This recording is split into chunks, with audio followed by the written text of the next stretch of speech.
And Koteswararao విశ్లేషకులు గారు జనరల్గా వైసీపీ అధినేత అండ్ మాజీ సీఎం ఆ స్థాయిలో ఉండి పర్మిషన్స్ లేకుండా జైలుకు వచ్చి అలాగే ఒక అమ్మాయిని ఇబ్బందికి గురి చేశారు అనే ఆరోపణలు అయితే ఉన్నాయి. సో ఈ ఆరోపణల చుట్టూ ఉన్న రాజకీయం అంటారా, లేకపోతే నిజంగానే అది జరిగింది అంటారా? మీ అభిప్రాయం ప్రకారం దీన్ని ఎలా చూడొచ్చు? సానుభూతి పర్యటనలు లేకపోతే మరొక పేరుతోటి జగన్మోహన్ రెడ్డి గారు గడిచినటువంటి 2 సంవత్సరాలుగా చేసిన ప్రతి పర్యటన వివాదాస్పదంగా మారుతుందనేటువంటిది ఒక వాస్తవం. అనుమతించినటువంటి కాన్వాయ్ కంటే ఎక్కువ సంఖ్యలో కార్లు కావచ్చు లేదా జనాన్ని కానీ ఆయన సమీకరించుకుంటూ ఒక బల ప్రదర్శనలాగా చేస్తున్నాడు.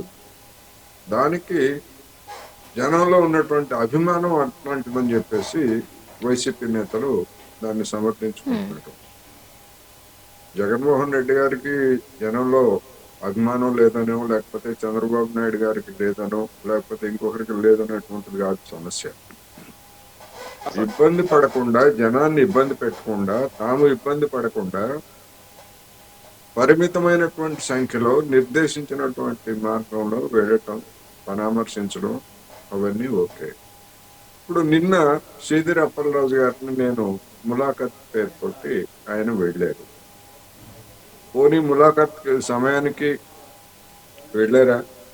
ఆయనతో మాట్లాడి సానుభూతి తెలిపొచ్చారా? అదేమీ జరగలేదు. మరి ఎందుకని ఆ మాత్రం కూడా ప్లాన్ చేసుకోవడం? ఆ స్థాయిలో 5 ఏళ్లు ముఖ్యమంత్రిగా పనిచేసినటువంటి వ్యక్తికి తెలియదా, లేకపోతే చేత కాదా అనేటువంటి ప్రశ్నలు కూడా వస్తాయి. అందువలన ఖచ్చితంగా ఆయన ప్రతి సందర్భాన్ని కూడా బల ప్రదర్శనకు వినియోగిస్తున్నారు. ఇది ఒక చెడు సాంప్రదాయం. అనేక మంది పరామర్శకు గతంలో కూడా వివిధ పార్టీలకు చెందినటువంటి వాళ్ళు బాధితులుగా ఉన్నటువంటి వాళ్ళని ఇంకొకళ్ళని పరామర్శలకు వెళ్ళటం, చూడటం ఇవన్నీ కూడా సాధారణంగా జరిగినవే. అప్పుడెప్పుడు ఇలాంటి అంశాలు వివాదం కాలేదు. ఇక్కడ ఈయన శ్రీధరి అప్పలరాజుని అన్యాయంగా కేసు పెట్టి జైల్లో పెట్టారు, అందుకని నేను పరామర్శించుకు వెళ్తున్నానని చెప్తున్నాను. కానీ ఆ శ్రీధరి అప్పలరాజు కొడుకు చేసినటువంటి యాక్సిడెంట్ లో ఒక వ్యక్తి చనిపోయాడనేటువంటిది భౌతికమైనటువంటి వాస్తవం. ముందుగా వెళ్లాల్సింది ఆ కుటుంబానికి వెళ్ళాలి, లేదా ఒకే రోజు ఆ జిల్లాకి వెళ్తున్నారు కనుక 2 కార్యక్రమాలని సమన్వయం చేసుకొని వెళ్ళడం అనేటువంటి ఒక పద్ధతి. మరి ఎక్కడ జగన్మోహన్ రెడ్డి గారు ఆ చనిపోయినటువంటి ఆ వ్యక్తి కుటుంబాన్ని పరామర్శించడానికి వెళ్తున్నట్టు ఎక్కడా చెప్పలేదు. మరి ఇదేమి సానుభూతి? ఎవరైతే యాక్సిడెంట్ చేశారనేటువంటి ఆరోపణలు ఉన్నాయో ఆ అబ్బాయిని పిల్లోడని సమర్థించడం, ఆయన తండ్రి ఆ కేసుని మాఫీ చేయడానికి వేరే వాళ్ళని ఆ అబ్బాయి స్థానంలో ప్రవేశపెట్టి మా వాడు కాదు ఇతను అని చెప్పేందుకు చేసినటువంటి ప్రయత్నాలు ఇవన్నీ కూడా వివాదాస్పదమైనటువంటి అంశాలు. అందుకని అటువంటి కేసును ఆ విధంగా నీరుగార్చేందుకు, లేకపోతే తప్పుదారి పట్టించేందుకు కుట్ర చేశారు అనేటువంటి కోణం మీద పోలీసులు కేసు పెట్టారు.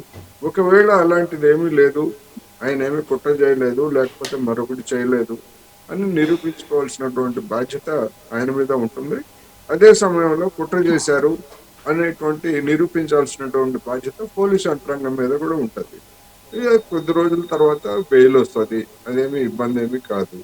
అయినప్పటికీ బాధిత కుటుంబాన్ని పరామర్శించకుండా ఎవరైతే ఆరోపణలు ఎదుర్కొంటున్నారో ఆ కుటుంబాన్ని పరామర్శించడం ఏమిటనేటువంటిది ఇక్కడ ప్రశ్న. అందువలన జగన్మోహన్ రెడ్డి గారికి అటువంటి అవకాశం ఉంది, లేదా వెళ్ళొచ్చు, అది ఆయన ఇష్టం. కానీ చూసే వాళ్ళకి మనం ఏం సందేశం ఇస్తున్నాము అనేటువంటిది ఒకటి. రెండోది, దీనికి కౌంటర్గా జగన్మోహన్ రెడ్డి గారికి కౌంటర్గా ఆ బాధిత కుటుంబాన్ని పరామర్శించడానికి మంత్రి వెళ్ళారు. మరి ప్రతి యాక్సిడెంట్ లో చనిపోయినటువంటి లేదా గాయపడినటువంటి వాళ్ళ కుటుంబాలను పరామర్శించడానికి మంత్రులందరూ అన్ని సందర్భాల్లోనూ అదే విధంగా వెళ్తారా? గతంలో వెళ్ళినటువంటి ఉదంతాలు ఏమైనా ఉన్నాయా? ఇప్పుడు ప్రత్యేకంగా ఎందుకు వెళ్ళారు? అదే సామాజిక తరగతికి అంటే బాధితుడైనటువంటి అదే సామాజిక తరగతికి చెందినటువంటి మంత్రిని పంపించారు అనేటువంటి విమర్శ కూడా వచ్చింది. అందుకని కానీ ఇక్కడ ఇవన్నీ ఇంకొక కూడా చిన్న సందేహం కూడా వ్యక్తం అవుతుందండి.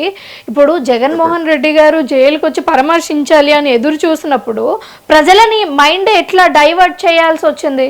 అంటే దానికి దీనికి అసలు లింక్ ఏంటి? ప్రజల మైండ్ డైవర్షన్ ఏముంది ఇప్పుడు ఆయన పొగాకు రైతుల పరామర్శకు వెళ్ళినా, లేకపోతే మామిడి పండ్ల రైతులకి పరామర్శకు వెళ్ళినా, లేకపోతే సానుభూతిగా వెళ్ళినా, ఇంకా ఏ సందర్భంలో వెళ్ళినా కానీ ఈ విధమైనటువంటి బల ప్రదర్శనలు అనేటువంటి ఎప్పుడు జరుగుతూనే ఉన్నాయి. నిబంధనలు ఆయన మీద ఉల్లంఘిస్తూనే ఉన్నారు.